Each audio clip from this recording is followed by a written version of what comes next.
Perfect. Like this? All right, we are back here at the 51st annual Big New England Football Clinic, and I know you're not going to want to hear this, but I'm going to say it anyway. I'm joined by a local football legend, in my opinion, Jim Reid, longtime coach at UMass, longtime coach in college football. You coach at Boston College, former head football coach at UMass. You've run the gamut, my friend. It's great to see you. Oh, I appreciate that.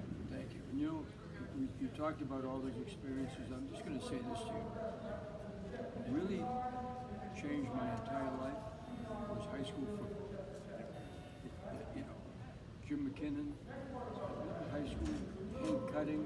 Remember him? Oh, yeah. I Hand remember cutting. well. Longtime coach at Brookline High School. Yeah. Also Catholic Memorial. Yeah. Jim Trentini, Yeah.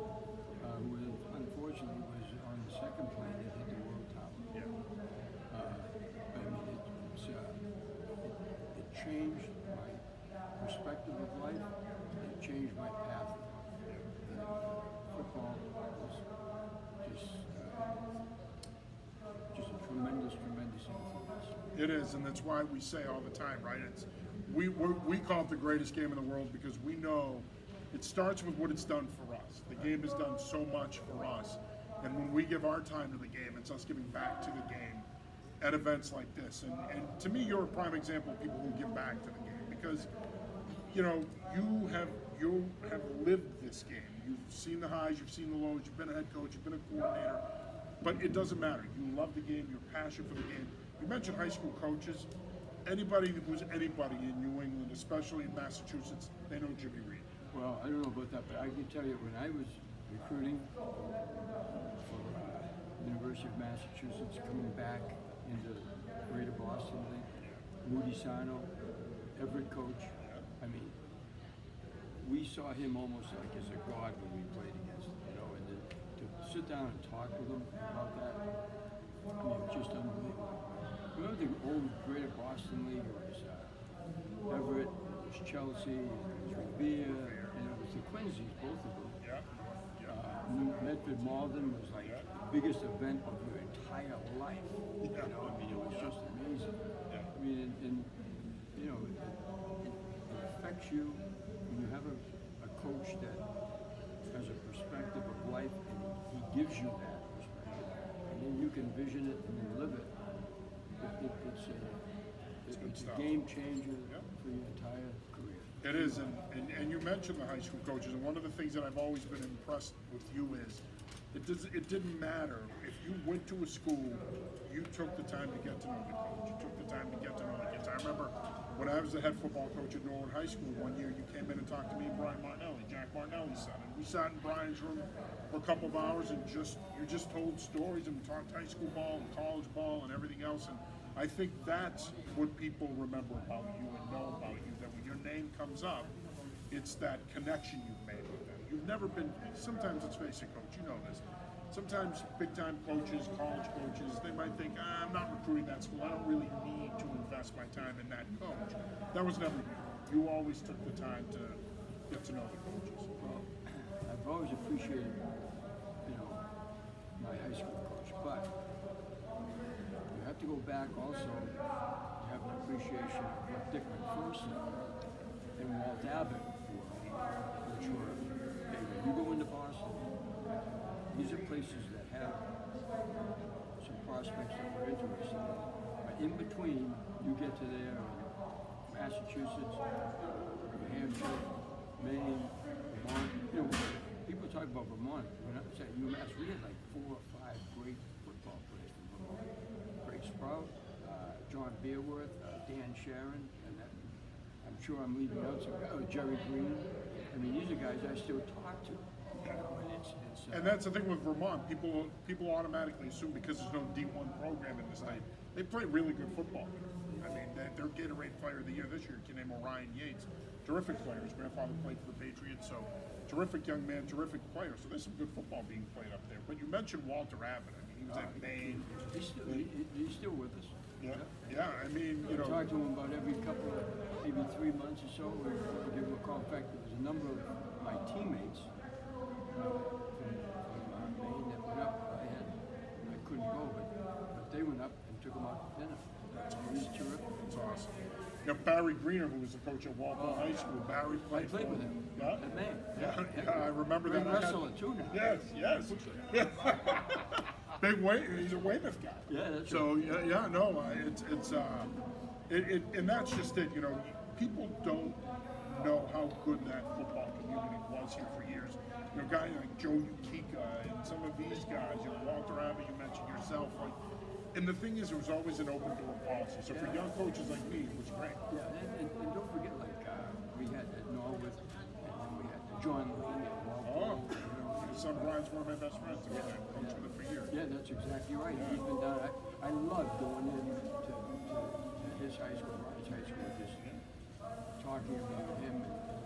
Yeah, no, we've been pretty fortunate in King Philip. Brian brought the culture, that work ethic, and that culture from Walpole, you know, through his dad, and you know, the kids have bought in. We've had great kids there. People ask me all the time, "What's in the water in Rentham and Norfolk and Plainville?" And I was his coordinator, OC for years, and I say it's the kids. And we just showed them the way, and they do the rest. You know what? It's also how you, as a coach, how you present yourself. What's important. When you talk about something in terms of life, are you living what you're talking about? And the guys, when they see that, it's a great influence. A great influence. And of course, your time at UMass is well documented. Head coach, been an assistant there for years. Talk a little bit about you know, the hiring of Joe Harris-Simiak and where UMass football is right now. Well, Coach Harris-Simiak has, if you heard him in there today, or yesterday, last night, it's a lot about what UMass is about, which is a good, disciplined approach to the game, working every day at becoming a master of your craft. And part of the mastery of your craft is also, in Coach Harris-Simiak's world, academics. So it all fits into one. So, you know, when you start talking about football, yeah, that's really, really important. Go to class, that's really, really important. Not just going to class and working out, but excelling in working out and also excelling in the classroom. And everybody's really, really excited. Coach Ron did a great job there. Now passing the torch off to another outstanding coach. I tell you what, if you listened to him last night, you get fired up. Oh yeah. I mean, And his resume speaks for itself. You look at the job he did at Maine. my alma mater. That's right. Yeah. Prior to him going on to become an FBS coordinator, did a terrific job there. In two different places. In two different places. Minnesota and Rutgers. And Rutgers, yeah. As far as Coach Reid and UMass football, are you still going to be doing your thing up there? Well, Coach Harris-Simiak has given me some duties, so that, as long as I'm standing on 2 feet, and you know, I'll just do what he tells me to do, which is great. You know. Well, I think he's lucky to have you. Well, I don't know about that. I think I'm lucky to be there. Yeah. But You things are, going well. but I think Coach Harris-Simiak's the kind of guy that recognizes the value of people, and I think he obviously sees your value, what you bring to the program, and I think it's been an important part of it, man. I think a lot of people, and I don't just say this because you're sitting next to me, you're synonymous with UMass football, Coach Reid. People think, when they think UMass football, you're one of the names that comes up. So, I appreciate that. It's been a great part of my wife, my children, the environment there.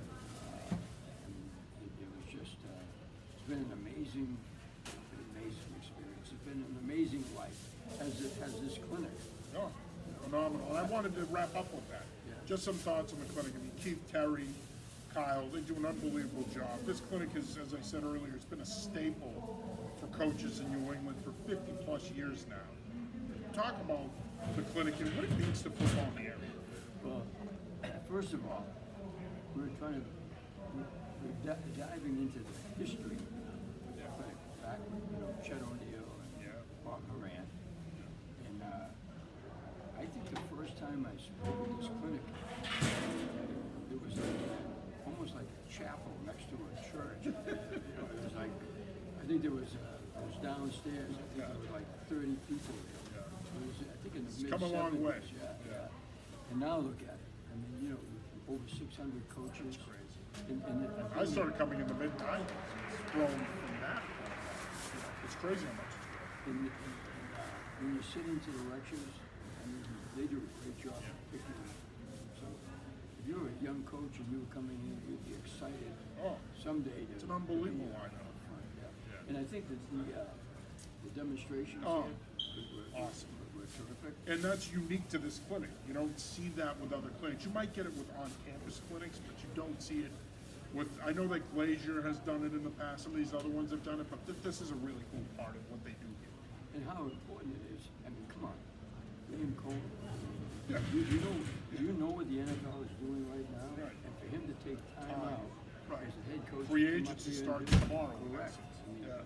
But you know, it's just amazing that he would take time out. But that's what he thinks of not just this clinic, but the people that come to the clinic and the people that run the clinic. It's an opportunity for him to come home. Well, Coach Reid, I want to say thank you for taking the time, my All friend. right. Appreciate Still have it. that handshake, my I brother. know. It's unbelievable. It's great to see you, and we're excited to get up to UMass for spring ball and to talk UMass football.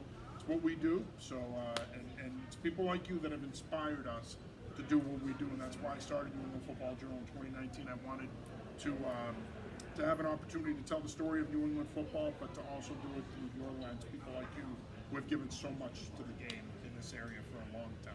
I appreciate it.